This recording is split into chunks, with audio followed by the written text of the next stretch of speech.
අපේ ජීවිතයේ බොහෝ ගැටලු ඇති වෙන්නේ වෛරය සහ කෝපය නිසාය. එදා ලෝකයට සත්‍ය මඟ පෙන්වූ බුදුරජාණන් වහන්සේ අපට අමරණීය ධර්මයක් දේශනා කළා.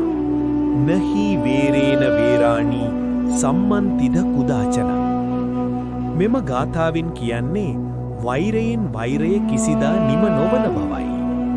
ජීවිතයේ බොහෝ විට අපි ගැටලු ඇති කරගන්නේ කෝපයෙන්. කෙනෙක් කෝපයෙන් කතා කළාම අනෙක් කෙනාත් කෝපයෙන්ම පිළිතුරු දෙනවා. එවිට කුඩා ගැටලුවක් ලොකු වෛරයකට හැරෙනවා. බුදුරජාණන් වහන්සේ මේවා දැක මිනිසයන්ට සත්‍යය පෙන්වා දුන්නා. වෛරයට පිළිතුරු වෛරය නොව කරුණාව විය යුතුය. අවේරේනච සම්බන්ති එස ධම්මෝ සනන්දනෝ.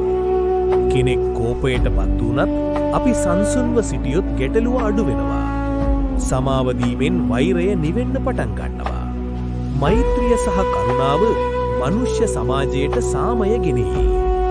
වෛරය නැති තැන සාමය උපදින්නට පටන් ගනී.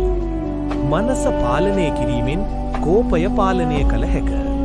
බුදුරජාණන් වහන්සේ අපට මෛත්‍රියෙන් ජීවත් වීමට උගන්වා දුන්නා.